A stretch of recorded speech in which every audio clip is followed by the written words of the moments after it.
여러분, 에스겔이라고 하는 그 이름의 뜻은 하나님께서 힘주신다 라고 하는 뜻을 가지고 있습니다. 참으로 놀랍고도 은혜 넘치는 의미를 가지고 있는 것입니다. 1장에 에스겔이라고 하는 한 청년의 이야기로 에스겔서가 시작이 되는데, 이때 에스겔이라고 하는 청년의 나이가 30세였습니다. 어디 있는지 아세요? 지금 이 에스겔이 어디 있느냐면 바벨론의 그발 강가에 포로 수용소에 있습니다. 이스라엘의 국적을 가진 청년입니다. 잡혀서 노역한 지가 지금 5년째 되고 있습니다. 그발 강가에 바벨론 왕이 당시에 수중 궁궐을 짓고 있었다고 합니다. 2차 포로로 이 에스겔은 잡혀왔었는데 2차 포로 시에 굉장히 많은 석수와 목수가 잡혀왔다고 합니다. 그리고 그들로 인하여서 지금 수중 궁궐을 짓고 여기 에스겔은 같이 거기서 노역을 하는 상태에 지금 이르게 됩니다. 우리가 아는 다니엘은요, 그보다 벌써 8년 전에 1차 포로 징집 때 잡혀와 있습니다, 여러분. 자, 여기 지금 이 바벨론의 포로 수용소에 있는 30살의 이 에스겔이라고 하는 이 청년에 대해서 한번 잠시 여러분 조명해 보시기를 바랍니다. 벌써 36년 전이나 됐지만요, 제가 처음에 한국에서 미국에 유학 와서 대학원 기숙사로 들어갔었습니다. 그런데 그 당시에는, 지금은 한국이 정말 웬만한 나라가 됐지만 그 당시에는요, 사우스 코리아, 리퍼블릭 오브 코리아 또는 코리아에서 왔다라고 하면 그 나라가 도대체 어디 있느냐라고 사람들이 다 물어봤습니다. 학교 전체에 학생이, 한국 학생이 5명밖에 없기도 했지만 그런 나라가 어디 있느냐라고 물어봤고요. 그 다음에 묻는 것은 전기가 있느냐, 너희도 샤워가 있느냐, 정말 그렇게 물어봤는데, 그때 그 내가 한국에서 왔다, 코리안이라고 하는 그 자체만으로도 얼마나 주눅이 들었는지 모릅니다, 여러분. 그렇게 주눅이 들었는데 지금 에스겔의 형편을 여러분 생각해 보시라고 하는 것입니다. 작은 나라, 약소한 나라, 그뿐만이 아니라 이제 그나마도 완전히 멸망해서 없어진 나라예요, 지금. 그 나라 출신이라 하는 것입니다. 지금 에스겔이라고 하는 사람의 말입니다. 그뿐만 아니라 지금 이방 나라에 잡혀왔습니다. 바벨론에 잡혀와 있는데 우리는 지금 외국에 살아도 다 꿈이 있기 때문에 여기에 삽니다. 근데 한번 이 작고 힘없는 나라에 잡혀온 에스겔에게는 과연 이 꿈이 우리같이 있을까 생각해 보시기 바랍니다. 포로로 잡혀와 있다고 얘기했습니다. 본국에서는 25살에 잡혀왔는데 그 당시까지 이 에스겔은 제사장 집안의 제사장 아들이었습니다. 그러니까 레위인이기 때문에 당연히 바로 30세가 되면은 자기는 제사장이 될 것으로 생각을 하고 지내왔을 것입니다. 그런데 나라가 망하고 성전이 불타고 포로가 되어서 이 바벨론에 있을 때 무슨 제사장 노릇을 할 수가 있겠습니까? 바로 여기서 이 에스겔에게 꿈이라고 하는 것이 무엇이 있었을까? 그 내면이 어떠했을까? 우리가 한번 생각해 보시기 바랍니다. 여러분, 25살이라고 하는 나이는요, 자기의 미래에 대해서 아주 심각한 때가 보통 25살 정도가 됩니다. 한국에서만 치더라도요, 우리 한국에서 보면은 그 나이 또래의 남자들은 아마 군대를 갈 나이일 것입니다. 군대를 간다라고 하는 것은 나라를 지킨다는 명분이 있고 누구나 다 가는 것이죠. 그럼에도 불구하고 그때 군대 가는 것이 내 장래에 또 무슨 지장은 있지 않을까 해가지고 전전긍긍을 하거든요. 그런데 여기 지금 이 와 있는 이 에스겔은 말입니다. 모든 것이 망한 상태에서 원수의 나라에 와서 자기가 생각하고 있었던 제사장직하고는 전혀 상상도 할 수 없는 포로에 이른 노역을 지금 하고 있는 것입니다. 원수의 나라입니다. 열심히 하루 종일 뼈가 부서지게 일을 했다라고 해서 돈이 벌려지는 것도 아니고 미래가 있는 것도 아니고 그 일이 보람이 있는 것도 아닙니다. 그리고 벌써 5년이 지났는데 복구될 가능성은 조금도 보이지 않고 자기 미래에 대해서 뭔가 생각할 수 있는 것도 하나도 없었습니다, 여러분. 여러분, 구조적으로 노예라고 하는 신분은요, 자기 힘으로 노예를 벗어날 수 없는 게 특징입니다, 여러분. 이때에 이 에스겔의 마음이 어떠했을까? 그발 강가. 그냥 강을 보고 있는 것입니다. 어떠했을까라는 것을 한번 생각해 보시기를 바랍니다. 여러분, 정말 그렇습니다. 내가 의지를 다 발동한다고 해도 도저히 안 되는 환경이 여러분 있습니다. 또 내가 노력을 최선을 다하고 있는 힘을 다 한다고 할지라도 못 벗어나는 구조적인 환경이 있습니다. 여러분, 이것을 인정하십니까? 안 되는 거예요. 도저히 안 된다 말입니다. 의지와 노력과 최선과 할 수 있는 걸 다 해봐도 안 될 때가 있다고요, 여러분. 지금 에스겔이 그 상태에 있는 거예요. 에스겔이라는 이름이 뭐라 그랬어요? 여호와께서 힘주신다. 그런 구조적인 불가능의 상태에서 하나님이 길을 여신다. 이게 에스겔인 것입니다. 얼마나 놀랍습니까, 여러분? 하나님이 힘을 주신다는 거예요. 힘을 받을 곳이 아무 데도 없어요. 그리고 길을 열 방법이 없는 것입니다, 여러분. 그럴 때 하나님이 힘을 주시고, 그 말은 하나님이 길을 여신다, 이 내용인 것입니다. 얼마나 놀라운 바로 하나님의 은혜인지 모르겠습니다. 여러분, 이스라엘의 역사 가운데 우리가 알다시피 70년 동안 포로기를 겪게 됩니다. 포로라고 하는 것은 묶이는 것입니다, 여러분. 병으로 묶이고, 경제로 묶이고, 스테이터스로 묶이고, 무엇인가 묶이는 것, 자유함이 없는 것, 이것을 바로 포로라고 하고, 지금도 마찬가지인 것입니다. 포로가 있는 것입니다. 그런데 하나님의 택한 백성들은 포로기에 들어갔다 할지라도 바로 절대로 가만두시지 않는다는 것을 잊지 마시기를 바랍니다.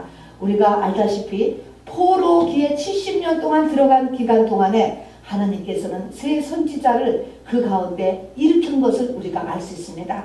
이 바벨론의 이 그발 강가의 포로 수용소에서는 에스겔을 하나님께서 이제 지금 일으키십니다, 여러분. 자, 그래서 성도 전체를 향한 이런 미니스트리를 에스겔이 이제 앞으로 하게 됩니다.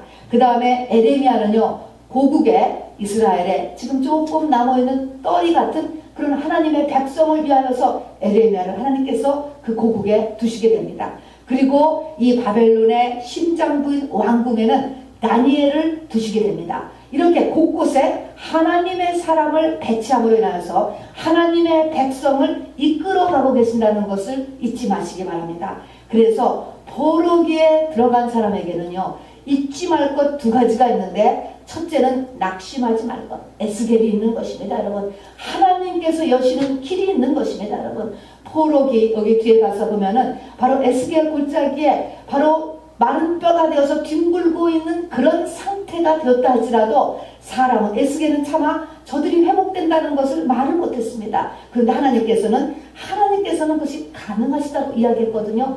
그런 형편에 있다 할지라도 하나님은 에스겔이신 거예요. 바로 하나님께서는 길을 여신다라고 했기 때문에 어떠한 형편에 있든지 간에 낙심하지 말 것과, 두 번째는 하나님의 어딘가에 반드시 나를 끌어갈 하나님의 사람을 세우고 있다는 것입니다. 그 사람을 찾아가야 되는 거예요. 다니엘을 찾아가든지 에스겔을 찾아가든지 에레미야를 찾아가는 것입니다. 그 하나님의 사람을 통하여서 하나님께서 회복과 회복보다 더한 축복을 그 삶 가운데 이루는 것입니다. 그 중에서도 오늘 읽은 에스겔은 아까도 얘기했지만 전체 성도들의 미니스트리를 하는 사람으로 에스겔을 하나님께서 보내게 되기 때문에 오늘 에스겔서를 통하여서 바로 우리가 어떻게 회복을 하느냐라는 하나님의 음성을 듣게 될 것입니다. 여러분, 이 말씀을 하나님의 말씀으로 들을 수 있는 귀가 있게 되기를 바랍니다. 진리로 들을 수 있는 귀가 있게 되기를 바랍니다. 그것이 나에게 주시는 말씀으로 들을 수 있는 여러분 복이 있기를 꼭 축원합니다. 여러분, 25살까지 에스겔은 본국에서 예루살렘에서 살게 되었는데요. 그때 어떻게 자라났는가라는 것을 잠깐 말씀드리려고 합니다. 어떤 시대를 거치게 됐냐면 이스라엘에서 악한 왕 중에 악한 왕이라고 하는 모든 우상을 끌어들였던 므낫세 왕의 55년 그때 나라를 말아먹게 되었습니다. 그 므낫세 왕 시절을 견디게 됩니다. 그리고 나서 요시야 왕이라고 하는 왕이 되었는데 그 왕이 종교개혁을 일으켰는데 종교개혁을 일으키는가 싶더니 웬일인지 일찍 죽어버렸습니다. 자, 그래서 이것이 회복이 되지 않은 상태에 있었습니다. 그야말로 소년 에스겔의 기억에 남아있는 것은 무엇이 남아있을까요? 자기 나라가 끝도 없이 외국에 조공을 바쳤던 것을 기억으로 가지고 있습니다. 약한 나라인 것입니다. 약한 나라. 그 다음에 그런 가운데서도 번져있는 수많은 사회 악을 바로 겪게 되면서 자라났습니다. 티네이저로 자라난 것이죠. 그 다음에는 성전은 직업 종교들로 가득 차 있는 것. 더군다나 제사장의 아들이었기 때문에 너무나 많이 직업 종교들로 가득 차 있어서 그들의 흔들리며 힘없이 보이는 여호와 신앙에 익숙해져 있었습니다. 그러더니 마지막으로 그 성전이 불타고 나라가 전체가 완전히 망하여서 지금 포로로 바벨론에 끌려와서 노역을 하고 있고 그것이 5년째가 지나도 조금도 바로 회복의 기미가 보이지 않고 있었을 때 이 에스겔의 심정이 어떠했을까라는 것을 여러분 잊지 마시기를 바랍니다. 자, 이럴 때 바로 에스겔 1장 4절에 이제 하나님이 찾아오시게 됩니다. 그리고 에스겔을 바로 이 백성을 위한 하나님의 목자로서 이제 세우는 일이 시작이 되게 됩니다. 하나님께서 여러분에게 원하시는 것은 여러분이 회복되고 더한 축복을 받은가 동시에 여기 있는 여러분들이 지금 에스겔과 같이 바로 포로에 있는 우리의 가정, 우리의 가문, 우리의 민족 이 시대를 구원하는 파수꾼으로서 부르고 있다는 것도 여러분 꼭 잊지 마시기 바랍니다. 나뿐만이 아니라 바로 우리 주변을 내가 회복시켜야 된다는 사명을 꼭 가지시기를 바랍니다. 자, 그런데 1장 4절에 보니까 하나님이 찾아오시는 게 나오는데 큰 폭풍과 구름과 함께 찾아오십니다. 먼저 오는 것이 큰 폭풍과 구름이 몰려오는 거예요. 북방에서. 그런데 보니까 큰 폭풍과 그 검은 구름 뒤에 바로 빛나는 하나님이 오시는 것이 등장을 하게 됩니다. 여러분, 이것이 첫 번째의 사인입니다.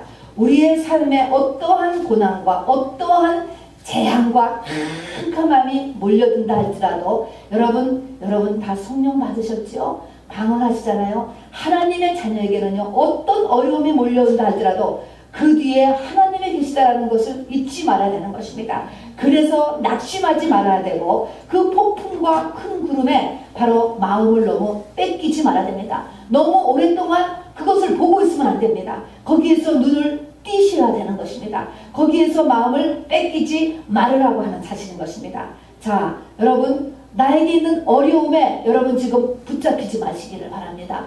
그 뒤에는 하나님 눈을 들어서 하나님을 이 시간에 보시기를 바랍니다. 마음의 눈을 들으라고 하는 것입니다. 자, 그래서 이제 본론으로 들어가는 거예요. 도대체 하나님의 택한 백성들이 왜 이렇게 고생을 할까요? 왜 하나님을 믿지 않은 바벨론에 포로로 잡혀가서 그 왕의 궁을 짓는 것에 노역으로 품을 팔고 있을까요? 왜 그 성전은 불타버렸으며 나라는 다 이렇게 망해버렸을까요, 여러분? 왜 그랬을까, 여러분? 자, 이렇게 이것을 이제 지금 알아야 됩니다. 하나님의 은혜에서 이제 선지자로 이제 부름을 받게 되는 이 에스겔은요, 하나님께서 무엇을 이제 명령하게 됐냐면 1인 무언극을 시키는 거예요. 무언극. 혼자서 사람들을 모아놓고 그 지금 노예로 포로로 잡혀온 자기 종족들을 모아놓고 이제 무언극을 하게 되는데 어떤 무언극을 하게 하냐면요. 하나님께서 흙판을 가져다가 그림을 그리라고 해요. 근데 어떤 그림을 그리냐면 예루살렘 성을 그리는 것입니다, 여러분. 자, 그 그림을 사람들이 모인 자리에서 그 그림을 그리고 이렇게 보여주면은 사람들은 그 그림을 보고 이게 우리가 살았던 예루살렘 성 아는 것입니다. 우리의 고향 아는 것입니다. 예루살렘 성을 그려요. 그 다음에 그 주변에 많은 적들을 그려놓는 거예요. 포위되는 것이죠. 공격당하는 것을 보여주는 것입니다. 그렇게 그 예루살렘 성을 그리고 그 주변의 적군들을 포위하는 모습을 그리라고 했습니다. 그래서 흙판에다가 그런 포위당한 자기 나라의 모습을 그려놨습니다. 그러더니 하나님께서 두 번째의 무언국으로서는 무엇을 시키냐면요, 백성들이 모인 자리에서 그 흙판을 앞에 놓고 그 앞에다가 큰 쇠철판을 딱 놓고 그 앞에 자기가 이렇게 서 있으라고 하는 것입니다. 무엇을 상징하는 것일까요? 그때 에스겔은 자기가 하나님 역할을 하는 거예요. 하나님, 에스겔이 하나님이에요. 하나님이 있고 예루살렘 성이 지금 포위되어 있어요. 근데 그 사이에 뭐가 있다고요? 철판이 딱 놓여 있는 것입니다. 무엇일까요? 하나님과 너희 사이에 철판이 딱 막혀 있다, 이런 의미인 것입니다, 여러분. 자, 하나님과 이스라엘 백성 사이에 막힌 것이 있기 때문에 예루살렘 성이 저렇게 포위되었구나. 여러분, 이것을 지금 무언국으로서 보여주고 있는 거예요. 여러분은 한번 그런 생각을 해본 적이 있습니까? 내가 지금 받고 있는 어려움이, 아니면 우리 집안이 겪고 있는 어려움이 하나님과 나 사이에 뭔가 막힌 것 때문에 일어난 것이다 라고 여러분이 한번 생각해 보신 적이 있습니까? 그거를 생각해 보시기를 바랍니다. 여러분, 막힌 것이 있다라고 하는 것입니다. 자, 막힌 것이 뭐지요? 다른 말로 하면 한 글자입니다. 여러분, 죄인 것입니다. 여러분, 죄가 막혀 있기 때문에 바로 이렇게 이 지금 이스라엘 백성들이 적군에게 포위되어서 바로 이 자유함을 잃어버렸다고 하는 것이죠. 자, 그러면은 이걸 보면 하나님의 백성들은 그러면 이렇게 막히면은 이렇게 고난을 받는 것이고, 하나님을 믿지 않는 저 바벨론 이런 나라들은 그냥 그렇게 뭐 신나게 잘 살고 마는 것이냐? 여러분, 절대 그렇지 않습니다. 요한복음 8장 21절에 보면요, 너희들이 내가 메시아인 줄을 알지 못하면 너희가 죄 가운데 죽으리라 라고 이야기했습니다. 얼마나 무서운 말입니까?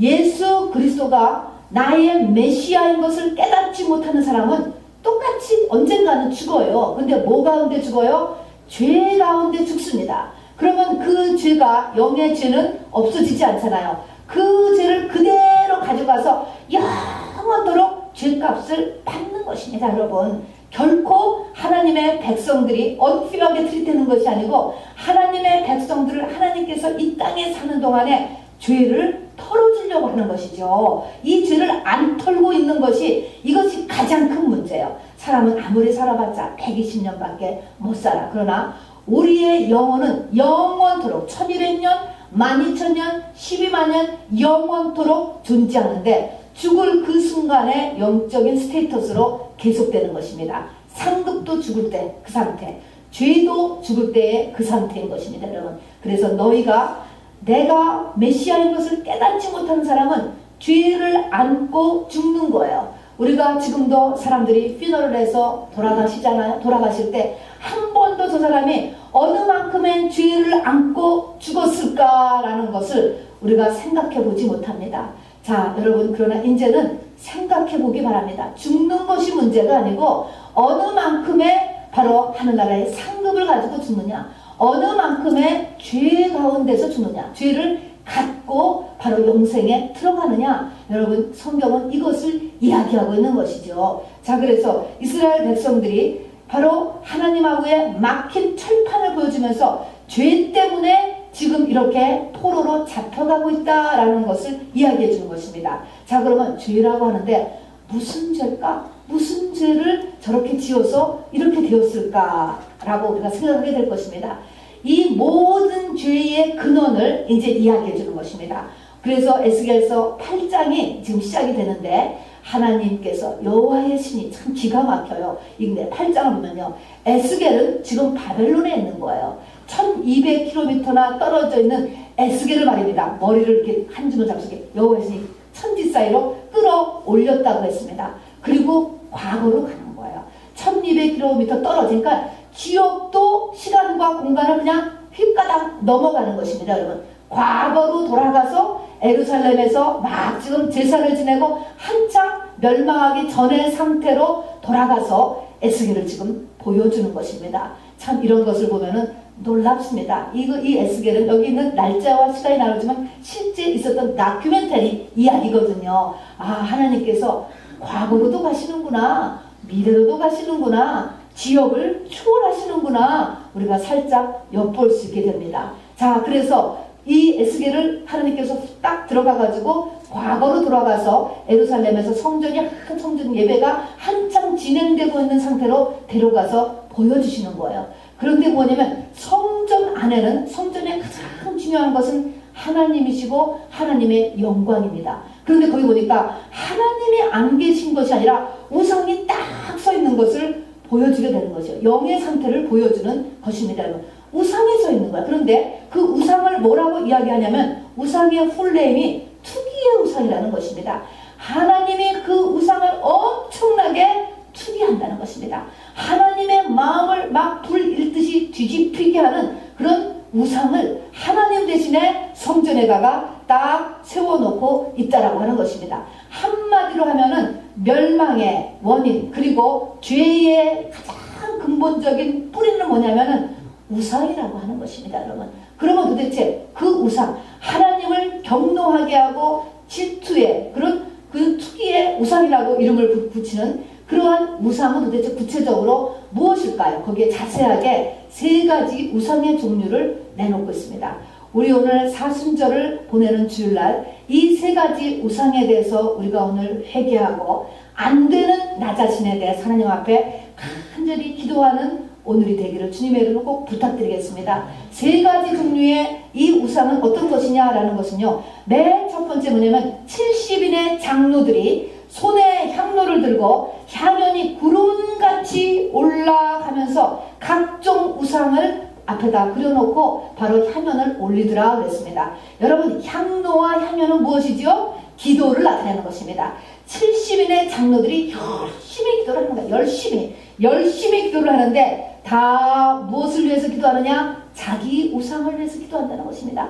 하나님을 위해서 기도하는 게 아니에요. 하나님의 나라와 하나님의 의를 위하여서 기도하는 것이 아니고 자기 우상이라는 것은 뭡니까? 자기 우상. 바로 어떻게 내가 더 돈을 버느냐, 어떻게 내 명예를 위하느냐, 어떻게 내 지위가 올라가느냐, 어떻게 내 자식이 더 잘 되느냐, 어떻게 내 병건 나를 높이기 위해서 지금 열심히 향로를 들고 향연을 올려보내고 있는 모습을 보여주고 있는 거예요. 70인 장로다 하는 것은 교회의 모든 주축 멤버를 나타내고 있는 것입니다. 이럴 때 성전이 무너지는 것입니다. 교회의 핵심 멤버들이 전부 다 열심히 기도를 하고 열심히 교회는 나오는데 뭐 때문에 나냐면 나를 위해서 나오는 거예요. 나 잘 되기 위해서. 이 땅에 하나님의 나라가 확장되기 위해서. 그 하나님의 나라는 내 속에서 확장되는 거예요. 내가 하나님의 사람으로 변하기 위해서 기도하는 것이 아니고 내 뜻을 이루기 위해서 교회를 나온다니까요. 이것이 우리가 다 그럴 수 있지요. 그렇지요. 그런데 교회가, 성도가 다 이렇게 되면 뭐예요? 그 성도가, 그 교회가 무너지는 거예요.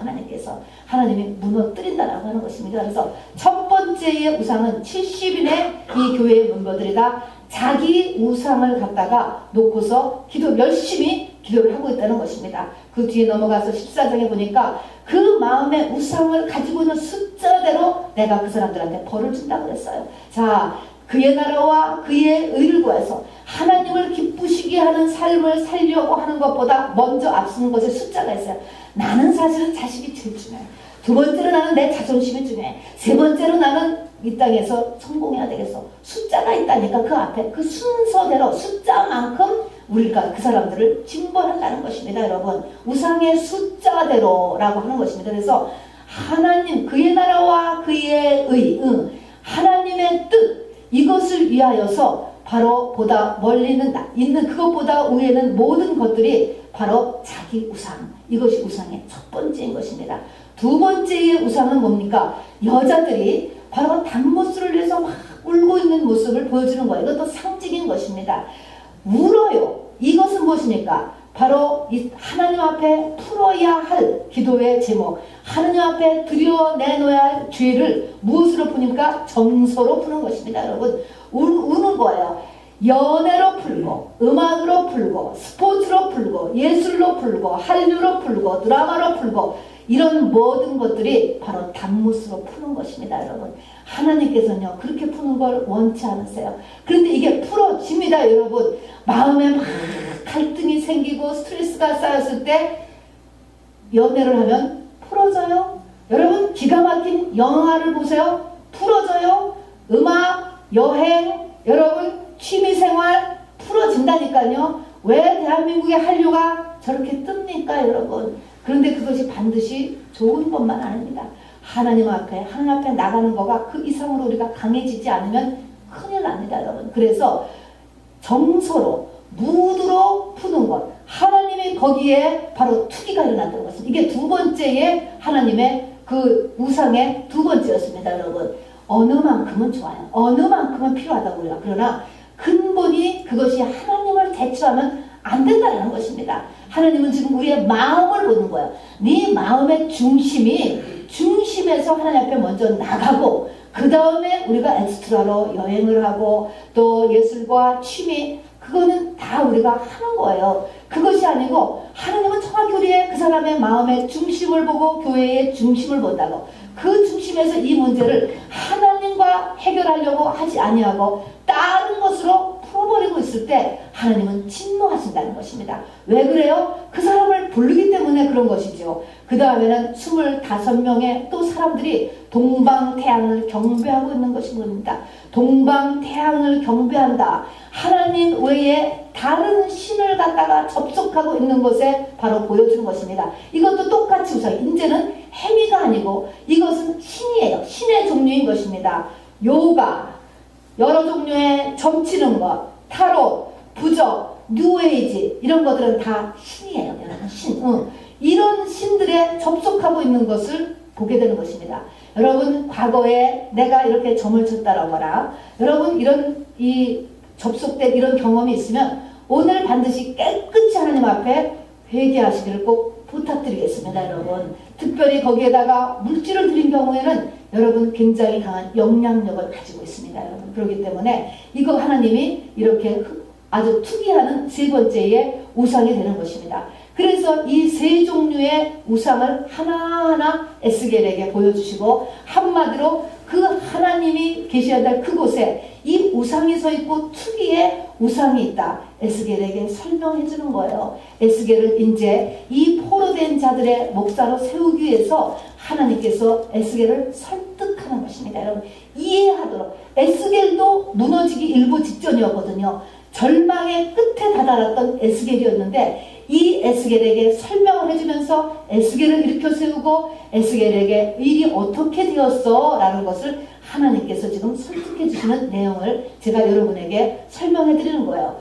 자, 그러면 한번 생각해 보세요. 왜 하나님의 백성은 하나님을 마음에서 최우선으로 놓고 살아야 되지요? 왜 우상을 섬기면 안 되지? 왜 우상을 섬기면 안 되냐고? 왜 하나님이 우상 섬겼다고 이렇게 다 멸망을 시켜버리죠?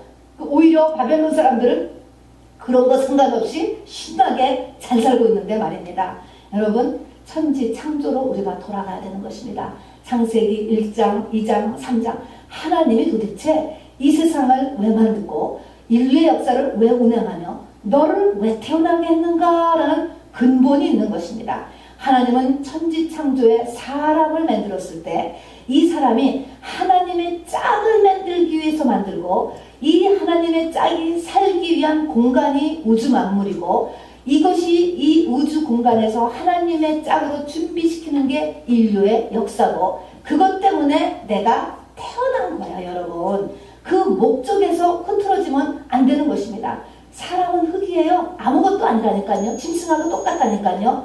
흙에서 나서 흙으로 돌아가는 아무것도 아닌 존재가 예수의 피와 연합에 되어서 바로 우리가 신이 되어서 영원토록 예수님의 신부로서 영생하기 위하여서 하나님의 사랑의 대상자로서 천지창조를 한 것이고 사람을 만든 것이지 그 아무것도 아닌 것입니다. 그러니까 하나님의 택한 백성이 이 목적에서 어긋났을 때는 하나님께서 징계를 하는 것이 당연한 것이죠. 징계의 목적은 회복시키는 것이고 이 징계로 사람을 멸망시키려는 것이 아니고 하나님의 원래의 특징, 원래의 목적대로 하나님의 신부를 만들고 하나님의 신부가 되면 영혼이 잘 되면 범사가 잘 되고 강건한 거는 원리예요. 이 세상의 모든 좋은 것들이 다 누구의 것이에요? 하나님의 자녀의 것이에요, 여러분. 자, 그러나 이 땅의 모든 것보다 하나님의 더 귀한 것은 그 속사람 영혼이기 때문에 지금 훈련을 받고 고난을 받게 된다는 것을 여러분 잊지 마시기 바랍니다. 마지막 때가 되면은요, 지금 우상이 이렇게 있는데, 아까도 했지만 우상이 딱 쓰는데 그 우상이 뭐가 완전히 우상이 되냐면 뭐가 우상이 된다 그랬어요? 돈이 우상이 된대요, 여러분. 666. 여러분 굉장히 조심하셔야 돼요. 우리가 아차하는 순간에 돈에 확 넘어가 버립니다, 여러분. 우리가 세 가지 영을 맨날 배우잖아요. 하나님의 영, 사람의 영, 세상의 영. 여러분 이것이 계속 가는 게 아닙니다, 여러분. 맨날 성경은 날마다 바뀐다는 것이 날마다. 한 달 전에 성령으로 충만했던 사람이 오늘 세상의 영과 사람의 영으로 가득 찰 수가 얼마든지 있어요, 여러분. 그래서 나 자신에 대해서 깨어 있어야 돼. 깨어 있어야 돼. 자, 이런 상태인데 마지막에 되면은 돈이 우상으로 딱 자리 잡게 되고, 그래서 666이라는 게 뭡니까? 그게 매매잖아요. 돈의 파워에 다 잡히게 된다는 것입니다. 그리고 이 돈은 뭡니까? 일만하게 뿌리다 그랬습니다. 이 우상이 자리 잡게 되면 모든 것이 다 변해돼요. 마음과 생각과 가치관이 다 바래지게 되고 행동 양식이 다 변해돼요, 여러분. 우리는 여기서 우선순위를 확실히 정해서 돈을 잡아야 돼요, 여러분. 돈에 매여서 끌려다니는 것이 아니고 이것을 뚫어야 됩니다. 반드시 뚫어서 돈을 잡는 데까지 우리가 반드시 가야 됩니다. 자, 에레미야라고 하는 선지자는 본국에 떨어져 있는 백성들을 위해서 바로 하나님께서 남겨놓은 선지자라고 했습니다. 에레미야는요, 이 상태를 이렇게 이야기했습니다. 그들이 생수의 근원인 하나님을 버린 다음에는 자기 나름대로 웅덩이를 판 것, 이것이 문제다. 한마디로 하겠습니다. 한마디로 뭐예요? 내 식대로 살겠다라는 것입니다. 내가 내 인생의 주인이 되어서 살겠다라고 선택을 한 것 때문에 나라가 폭삭 망했습니다 라고 이야기했습니다. 오늘 이것도 마찬가지. 에스겔에게는 하나님께서 우상 때문이다 라고 이야기를 했습니다. 그런데 에스겔도 똑같은, 이 에레미야에게는 바로 생수의 근원인 하나님을 그들이 버리고 자기 나름대로 웅덩이를 팠는데 그 웅덩이는 물을 저축하지 못하는 웅덩이라, 너에게 진정한 세상과 싸울 수 있는 힘을 주는 게 아니라는 것이지요. 내가 돈을 모음으로 인하여서 내 인생을 펴보자. 내가 공부를 열심히 함으로써 내 인생을 펴보자. 여러분 열심히 정말 하루에 10시간씩 15시간 일하면서 내 인생을 해결해보자.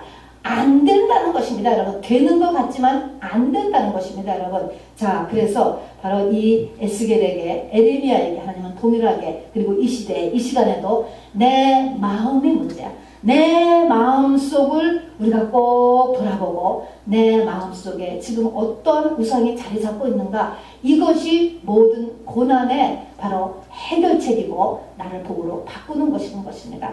그래서 에스겔에게 또 무인극을 시키는데요, 에스겔에게 390일을 왼쪽으로만 누워있으라고 하는 거예요. 사람들이 있는 데서 누워있는 거예요. 근데 390일을 누워있으라고 해요. 여러분, 한쪽으로만 누워있는 거 굉장히 힘든 거예요, 여러분. 그런데 390일을 누워있는데 그것이 하루가 1년이다 그랬습니다. 그러면 390년, 그것이 이스라엘 족속의 죄악을 담당하는 것이다 라고 이야기했는데, 390년 전으로 딱 올라가 보면 어느 때냐, 에스겔서부터 390년 위로 올라가면 그때가 솔로몬 시대인 것입니다. 솔로몬 때부터 우상이 들어오기 시작했습니다. 솔로몬 시대부터. 자, 그래서 문제는 우상으로 인하여서 바로 이렇게 이 문제가, 이렇게 모든 고난이 시작되었다라는 것을 이야기하고, 회복은 뭡니까? 우상을 내 마음에서 밀어내는 것입니다, 여러분. 자, 이것이 회복이 시작되는 것입니다. 자, 그런데 이스라엘이 얼마 동안 포로 생활했다 그랬죠? 몇 년 포로 생활했습니까? 70년이에요. 70년. 여러분, 우리는 70년 하지만 이게 보통 기간이 아닙니다. 여러분, 한번 우리의 내 삶 가운데 지금 어려움이 왔습니다. 어려움이 왔는데 10년 포로가 됐지. 10년 동안 안 풀려. 돈이 안 풀려, 여러분. 10년 동안. 10년 교회 다녔는데 안 풀린다니까? 어떻게 생각하세요? 20년 동안 안 풀려. 20년 동안. 30년, 어때요? 포로기가 70년을 갔다라고 하는 사실이에요. 그런데 왜 70년을 갔을까? 왜 70년 동안이나 갔을까? 여러분, 법의 근원은 레위기라고 그랬습니다. 모세오경의 레위기가 그 613가지의 그 조항이 하나님의 백성의 기본 법이요. 이 법을 어기는 것에 대해서 심판과 벌이 온다라고 얘기했기 때문에 레위기는 가장 중요하고, 오늘 이스라엘 백성들이 이렇게 심판을 받는 것은 레위기의 말씀을 그대로 이루는 것입니다. 여러분, 레위기 26장을 좀 열어주시기 바랍니다. 레위기 26장 구약성경 188페이지를 열어주시길 바랍니다. 자, 레위기 26장을 보면은요, 3절을 제가 먼저 좀 읽겠습니다. 전부 꼭 펴보세요. 188페이지 레위기 26장을 보면은, 자, 너희가 앞에 이제 레위기가 27장까지 25장까지 쭉 말씀이 나오는 거예요. 이거는 하고 뭐는 하지 말고가 쭉 나와요. 자, 그런데 그 말씀을 너희가 나의 규례와 계명을 준행하며, 제가 3절을 읽는 것입니다. 내가 너희 비를 그 시후에 주리니 땅은 그 산물을 내고 밭의 수목은 열매를 맺을지라. 5절에 보면은 여기 보니까 너희가 음식을 배불리 먹고 너희 땅에 안전히 거하며 내가 그 땅에 평화를 줄 것이니 너희가 누구나 너희를 두렵게 할 자가 없고, 7절에 가서 보면 너희가 대적을 쫓으리니 그들이 너희 앞에서 칼에 엎드러지고 너희 다섯이 백을 쫓고 너희 백이 만을 쫓으리니 너희 대적들이 너희 앞에서 칼에 엎드러질 것이며. 놀라운 축복의 말씀이 지금 쭉쭉 나와요. 자, 그런데 쭉 나오게 되는데 이제 뒤에 가서 16절로 가봐요. 16절. 그런데 지금 이 레위기 25장까지 하라 하지 마라. 아유, 그거 하기 싫은데 번거로운 것도 많고 귀찮은 것도 많고 내가 그걸 하면 손해볼 것 같은 것도 많고 많이 있기 때문에 안 지킨단 말이야. 안 지켜. 그 당시에는 괜찮아요. 쌓여요. 항상 죄도 쌓이는 거고 창급도 쌓이는 거야. 근데 14절에 보면 그러나 너희가 내게 청종치 아니하며 이 모든 명령을 준행치 아니하며 나의 규례를 멸시하며 마음에 나의 법도를 싫어하여 나의 모든 계명을 준행치 아니하며 나의 언약을 배반하지. 여러 가지로 계속적으로 표현을 하는 거야. 하면 16절에 보세요. 내가 이같이 너희에게 행하리니 내가 너희에게 놀라운 재앙을 해요. 깜짝 놀라. 어떻게 내 인생에 이런 일이 일어나지 하는 일이 일어나는데, 폐병과 열병으로 눈이 어둡고 생명이 쇠약하게 할 것이요 너희의 파종은 헛되리니 너희의 대적이 그것을 먹을 것이요 열심히 했는데도 열매가 없어요. 누리지 못하는 삶을 살게 된다는 것입니다. 자, 이것은 왜 그렇게 어려움을 주느냐? 어려움을 주면요, 하나님은 반드시 선지자를 파송해요. 너 이거 회개라는 말이 반드시 나갑니다. 여러분, 회개하라고 그러는 거예요. 그런데 이렇게 회개가 나가는데 18절을 같이 읽어보시기 바랍니다. 18절 시작. 너희가 그렇게 되어도 내게 청종치 아니하면 너희 죄를 인하여 내가 너희를 7배나 더 징치하시리라. 회개를 하라 그러는데 뭐예요? 안 하면은 어떻게 한다고요? 7배 더 어려움이 온다는 거야. 또 건너뛰세요. 21절 또 읽습니다. 21절 시작. 너희가 나를 거스려 내게 청종치 않을진대 내가 너희 죄대로 너희에게 7배나 더 재앙을 내릴 것이라. 자, 지금 또 재앙이 심해지는 것입니다. 7배가 아까 7배인데 지금 또 7배를 재앙을 받는다는 건 어떻게 됐을까요, 여러분? 24절을 또 읽어보세요. 그래도 한 고쳐? 그래도 내가 맞아. 그러면 24절 또 보세요. 24절 시작.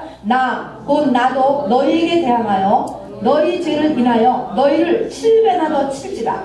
대항한다는 거예요. 하나님 앞에 대적한다는 거예요. 여러분, 하나님하고 나하고 대적하면 누가 이길 것 같아요, 여러분? 누가 이길 것 같아? 그런데 사람은요, 대적해요. 대적한다니까요.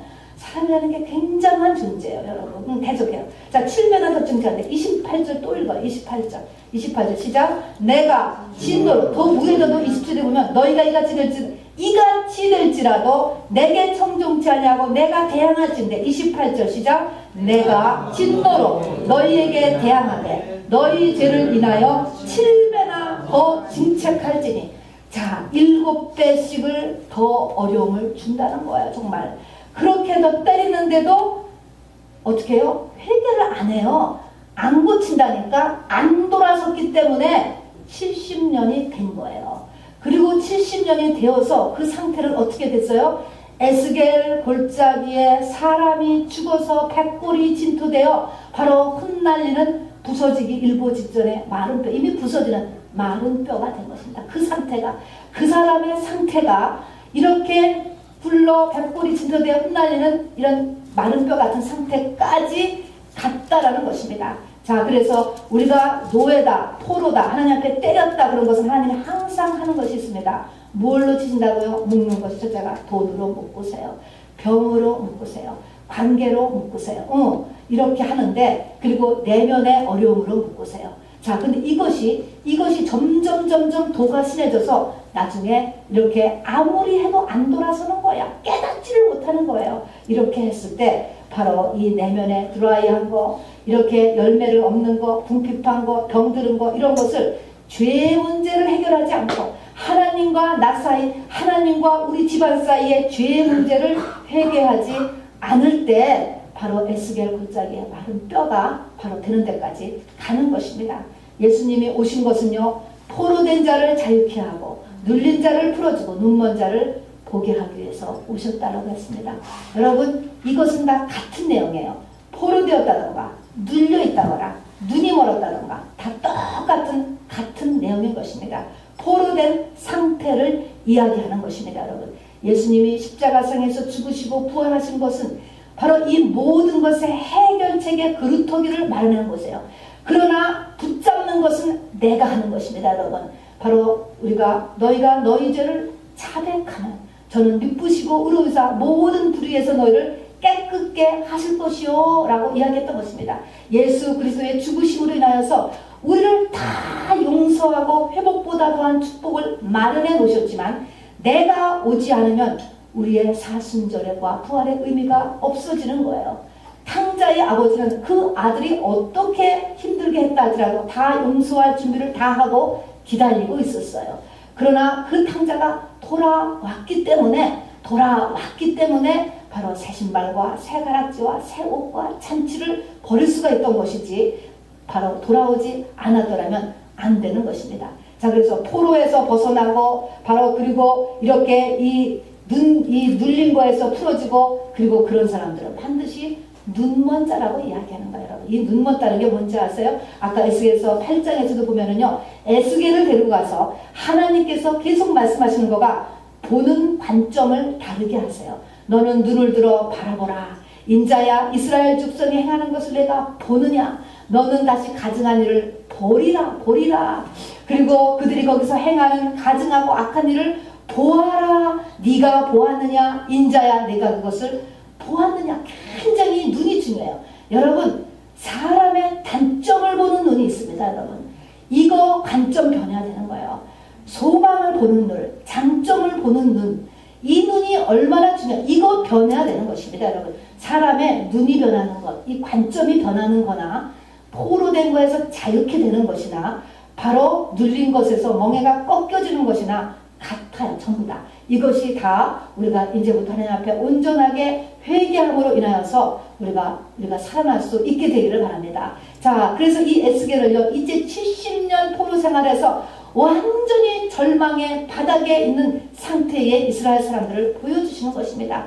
이 뼈들이 살아나겠느냐 물어봤어요. 그랬더니 에스겔은 차마 말을 못하. 어떻게 살겠어 저게. 저렇게 망한 사람을 어떻게 살리냐고. 저 사람은 완전히 이제는 나이도 다 됐고 건강도 세상에서 회복 불가능이고 무슨 어떻게 재정을 하며 어떻게 잃어버린 세월을 찾으며 어떻게 저 가정을 회복하며 회복이 도저히 불가능.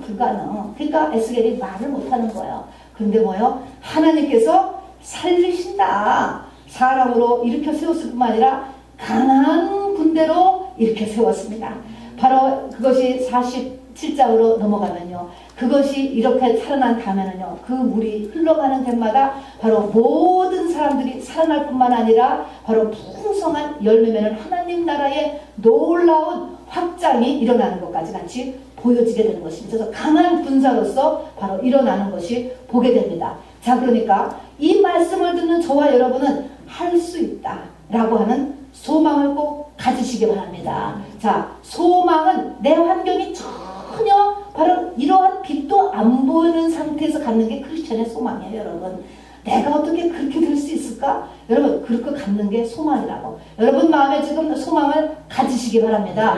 환경이 돼서 갖는 소망은요, 세상 사람들이 갖는 소망이고요, 크리스찬의 소망은 에스겔의 마른 뼈가 된 상태에서 갖는 소망입니다. 여러분, 그런 믿음, 소망, 사랑이 우리 가운데서 반드시 크리스찬은 있어야 되는 것입니다. 여러분, 겨자씨만한 믿음이 있거들랑 내가 방언이 나오거들랑 이러한 소망을 지금 마음에 잡으시기를 바랍니다.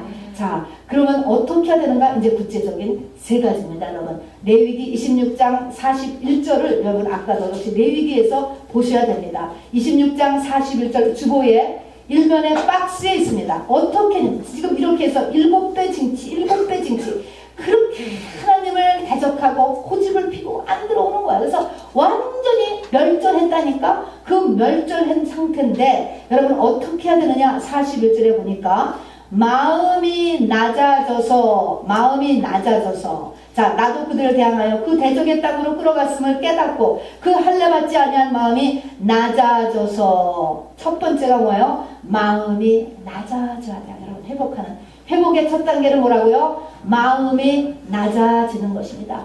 여러분 마음을 다 비우시고 다 낮추시길 바랍니다. 내 나이가 얼마인데, 내 직분이 무엇인데, 내 경력이 무엇인데 다 내려놓으시기 바랍니다. 마음이 낮아지는 게 첫 번째예요. 두 번째가 더 어려워요. 두 번째, 그 죄악의 형벌을 순히 받으라 그랬습니다. 여러분, 여기서 문제지요. 마음이 낮아진 것까지는 했는데 여러분 죄악의 형벌을 순히 받는 게 너무 어렵습니다. 여러분, 하나님 내가 뭘 잘못했다고 이런 어려움을 주시는 거예요? 도대체가 왜 안 풀어주시는 거예요? 여러분, 이 말 나오지 않습니까? 하나님 왜 나를 이런 조상, 이런 부모 밑에서 태어나게 하셨습니까? 여러분, 요 소리 안 해야 되는 것입니다. 왜 이런 남편을 만나게 하셨습니까? 왜 이런 아내를 만나게, 그 소리가 끊어져야 된다고. 하나님 앞에서는 죄악의 형벌을 순히 받아라. 하나님과 너 사이의 관계라는 것입니다. 여러분, 환경이 아니고 누구의 탓이 아니고 바로 하나님과 너 사이에 하나님의 계획이 있다라는 것이죠. 자, 그래서 잠잠해져야 돼. 입이 아무 말도 안 하는 단계까지 가야 돼. 여기까지 가려면요, 정말로 많은 고난을 겪어야 됩니다. 어느 만큼 고난을 겪어야 이 안양거리는 게 끝일까? 여러분 한번 생각을 해보시기 바랍니다. 여러분, 왜 그러시냐고, 이런 게 없어질 때까지 고난이 와요. 그러니까 여러분 빨리 그냥 이렇게 입을 다무세요. 문둥병자가, 고침받은 문둥병자가 있어요. 이렇게 주님 앞에 얘기해요. 주께서 원하시면 저를 고치실 수 있나이다. 여러분, 주님이 원하시면 나를 고치죠. 우리가 달려가서 해주세요, 고쳐주세요. 그게 아니고, 여러분, 당신이 원하신다면 나를 고쳐주세요. 원하시지 않으면 그냥 두셔도 괜찮습니다. 이런 말. 이 말이 나올 때까지는 이 사람이 얼마나 고난을 받았을까 한번 생각해 보세요. 죽은 거예요. 겉사람이 이게 죽은 것입니다, 여러분. 자, 그래서 정말 이렇게 주님께서 원하시면, 또 딸이 귀신 것 들렸던 이 가난의 여자가 예수님에게 개들도 상에서 떨어지는 부스러기를 먹나이다 라고 이야기합니다. 나는 너를 고쳐줄 수 없어, 이렇게 이야기하니까 나 개들도 상에서는 부스러기를 먹는다. 이 말을 했을 때 이 엄마의 마음이 얼마나 낮아졌을까 한번 생각해 보세요. 얼마나 고생을 했을까, 이 딸 때문에. 이것입니다, 여러분. 이게 죽은 것입니다, 여러분. 그 정도로. 그래서 바로 현재의 환경에 대해서 여러분 조용해져야 돼. 죄악을 순히 받는 데까지 우리가 가지시기를 바랍니다, 여러분. 자, 회복이라는 게 결코 쉽지 않아요, 여러분. 기도하지 않으면 안 되는 것입니다. 자, 그래서 뒤에 가서 나오지만 파수꾼에 해야 될 일은 딱 한 가지예요. 파수꾼, 에스겔에 대해서는 종일 종야로 기도하는 것입니다. 안 되니까 기도하는 거예요. 하나님, 내가 이렇게 정말 주께서 원하시면 이런 단계까지, 죄악의 형벌을 순위 받는 단계까지 있는 상태에서 내가 감사하고, 있는 상태에서 자족하고, 나는 이런 벌을 받아야 마땅합니다. 하나님은 나보다 나를 더 잘 아시는 분이시기에 나를 사랑하시는 분인 걸 내가 믿습니다 라는 것을 믿는 거예요. 독생자를 나를 위해서 죽이셨는데 나에게 이런 일을 행하셨을 때 하나님의 더 큰 계획이 있겠지요. 이런 것을 믿는 데까지 가는, 이것을 위해서 누가 기도한다고 어떻게 가겠냐고, 여러분. 이것이 이론이지. 그래서 잠잠한 데까지 가는 거예요. 이 잠잠한 데까지 갔다라고 하는 것이 겉사람이 완전히 죽은 것입니다, 여러분. 컴플레인이 없어지는 거예요. 남 탓이 없어지는 것입니다, 여러분. 이렇게 했을 때 드디어 바로 에스겔 47장의 축복이 이제 어플라이가 되는 것입니다. 에스겔 47장에 보면요, 성전 문지방에서 물이 나와요. 성전 문지방이 뭡니까? 그게 바로 십자가입니다, 여러분. 십자가의 주님의 죽으심의 혜택은 이때부터 적용이 되는 거야. 그전에는요, 아무리 해도 여러분에게 그것이 약효를 발휘하지 않습니다, 여러분. 이렇게 됐을 때 바로 성전 문지방에서 물이 나와요. 자, 그래서 이때부터 예수 그리스도의 십자가와 부활의 능력이 나에게 임하기를 시작을 하는데 정도의 문제가 있는 거예요. 여기 보니까 이제 물로서 시작이 되는데 이 물이 발목에서부터 무릎에서부터 허리에서부터 가슴까지 와가다는 거예요. 가슴까지 와다니까 완전히 그때부터는 이제 온 주변을 다 축복의 현장으로 바꾸는 일이 바로 일어나게 되는데 여기에 보니까 이제 그때부터 이제 물을 받아야 되는데 이 물이 보니까 바로 흐르는 물, 성전문에서 흐르는 물이 계속 흘러가는 물인 것입니다. 그냥 물이 아니고 흘러가는 물이라고 하는 것입니다. 이것에 의미가 있죠. 성경에서 물이라고 하는 것은 항상 말씀이죠. 그런데 흐르는 물이라고 하는 것은 성령으로 감화된 말씀이에요. 레마된 말씀입니다. 이 말씀이 채워지는 것만큼 이제부터 회복이 일어나기를 시작하는 것입니다. 그러니까 단계가 있는 것입니다. 자, 레위기 14장에 보면은요, 문둥병자가 살았던 집이 있어요. 그 집에 문둥병균이 가득 있을 때 그 집을 정화할 때 어떻게 하냐면은 새를 잡는데 흐르는 물 위에서 질그릇 위에서 새를 잡아서 그 새의 피와 흐르는 물하고 같이 찍어서 7번 그 집에다가 뿌려는 것이 나옵니다. 그때도 피 플러스 흐르는 물, 우리가 바로 하나님의 말씀인데 이 말씀이 살아 역사는 뇌마된 말씀을 내가 받아야 되는 것입니다, 여러분. 이것도 이제 채워져야 되는 것입니다. 자, 채워짐에 따라서 이제 이것이 채워질 때까지 우리의 인내가 필요한 것이죠. 아직 발목까지밖에 안 왔을 때는요, 아직 회복이 일어나지 않습니다, 여러분. 허리까지 왔을 때도 안 일어났어요. 바로 이 무릎까지 왔을 때도 안 일어났어요. 가슴까지 와닿았을 때에 에스겔 40장 뒷장에 그 놀라운 축복과 변화와 이런 것들이 이제 일어난다는 것을 잊지 마시기 바랍니다. 예수 믿는 것이 결코 쉽지 않습니다, 여러분. 쉽지 않아요. 그래서 교회를 통하여서 이렇게 끊임없이 반복적으로 여러분 기도하고 말씀을 받으면서 가야 됩니다. 자, 그런데 이 에스겔 그 성전 문지방에서 흐르는 물이 나오면서 그 흐르는 물이 맨 처음에 이 하나님의 레마다 말씀을 먹기 시작하니까 발목을 채운다 그랬습니다. 이 발목을 채우는 게 뭡니까, 여러분? 하나님의 레마된 말씀이 임하여서 나에게 참된 회개가 일어나면 무엇을 합니까? 성전을 찾아오게 되어 있습니다. 여러분, 교회에 오는 것이 보통 믿음이 아니에요, 여러분. 이 세상의 영이 우리를 결코 교회에 가도록 두지 않아요, 여러분. 그래서 바로 노아 시대에도 먹고 마시고 시집가고 장가가고 사고 팔고 하느라고 하나도 나쁜 도둑질하는 게 아니라니까 이거 하느라고 자기의 영혼이 다 죽는 것도 몰랐다고 했습니다.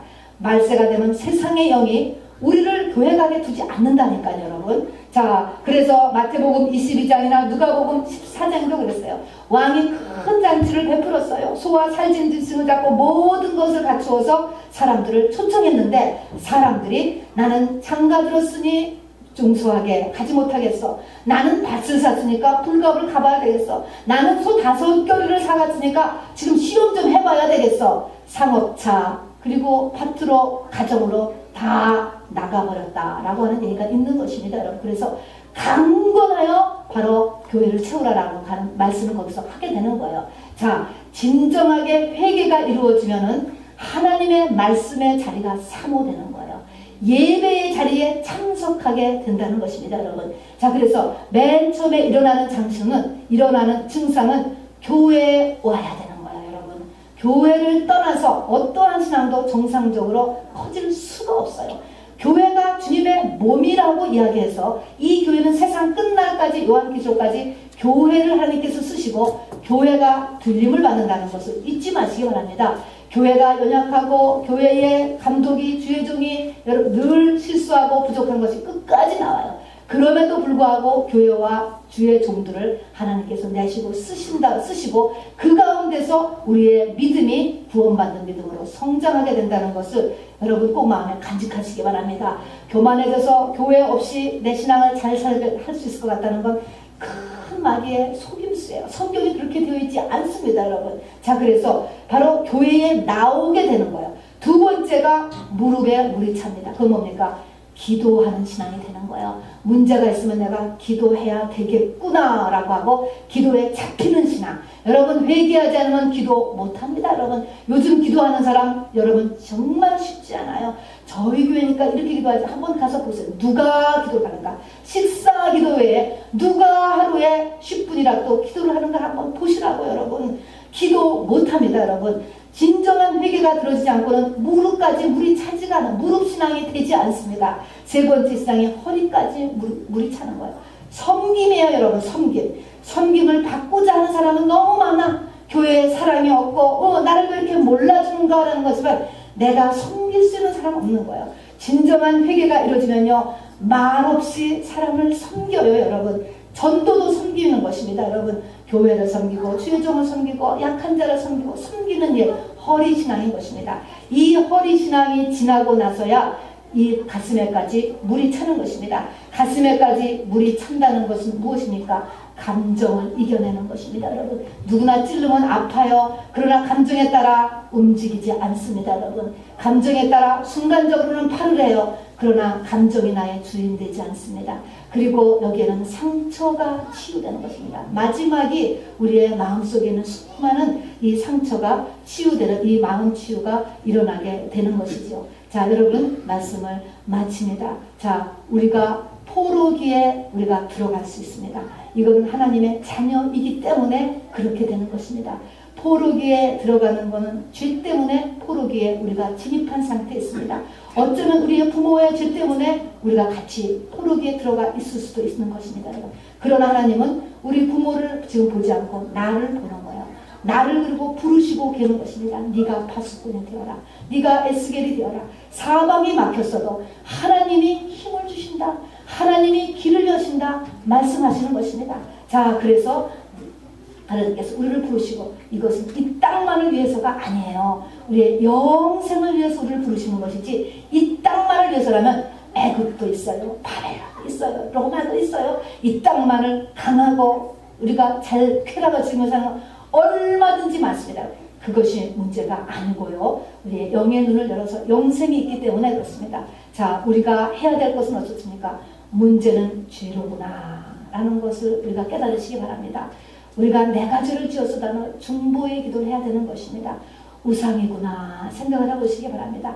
내 속에 지금 내 마음속을 역시 돌아보시기 바랍니다. 이렇게 앉아있어도 내 마음속에 과연 내가 하나님이 나의 주인인가 한번 보시기 바랍니다. 이 우상이 투기의 우상이 세 종류의 투기의 우상이 돈의 우상이 여러분 자리 잡고 있다라고 하는 사실인 것입니다. 여러분 자 어떻게 할까요? 구체적으로는 끊임없이 정말 종일조야로 바로 기도를 해야 되는데 내용은 무엇을 기도하여? 마음이 내가 낮아져야 된다는 거예요. 첫 번째가 레위기에 있는 것대로 마음이 낮아져야 되고 두 번째는 죄를 순히 받는 상태까지 여러분 가야 되고 그것을 위해서 하나님은 7배의 징치가 법에 있으니까 그런 일이 일어날 것입니다. 그러니까 조금 어려움이 왔을 때 누가 조금 회개하라고 그랬을 때 팔딱팔딱 그러면 회개하세요. 그게 덜 많고 빨리 일을 끝내는 방법인 것입니다. 여러분 누구한테 화낼 거 없어요. 아 이게 뭐가 잘못됐습니다. 금방 회개하면 나에게 유익인 것입니다. 여러분 자 그래서 오늘 이렇게 죄를 순히 받고 그 다음에는 이제 하나님의 말씀을 뇌가된 말씀을 먹어요. 그게 이 먹고 그 말씀에 먹는다는 것은 그 말씀에 회개로서 내가 반응하는 것입니다.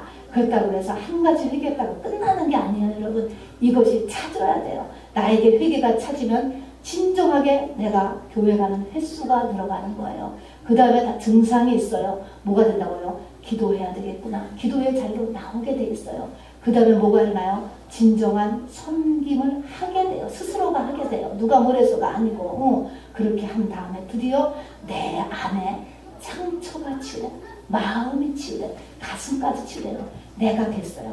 그러면 이제부터는 뭐야? 이 물이 전 세계를 향하여서 바로 나아가기를 시작한다. 12실과가 맺히고 치료가 나오고 바로 은사가 나가고 능력이 나가고 한다고 성경이 이야기하고 있는 것입니다. 여러분 믿으시죠? 저는 믿습니다. 여러분. 그래서 기도하는 것입니다. 바로 지금 우리가 폭풍과 검은 구름 사이에 우리가 이렇게 지금 쌓여있다 할지라도 폭풍과 검은 구름에 여러분 마음 뺏기지 마시기 바랍니다. 그 뒤에 계시는 하나님을 우리가 꼭 보시기를 바랍니다. 그 하나님께서 우리를 이렇게 말씀으로 바로 네가 에스겔이 되어라. 내가 너의 길을 연다. 내가 너에게 힘을 준다. 바로 나가 살고 이웃을 살리는 저와 여러분 되기를 주님의 이름으로 축원합니다.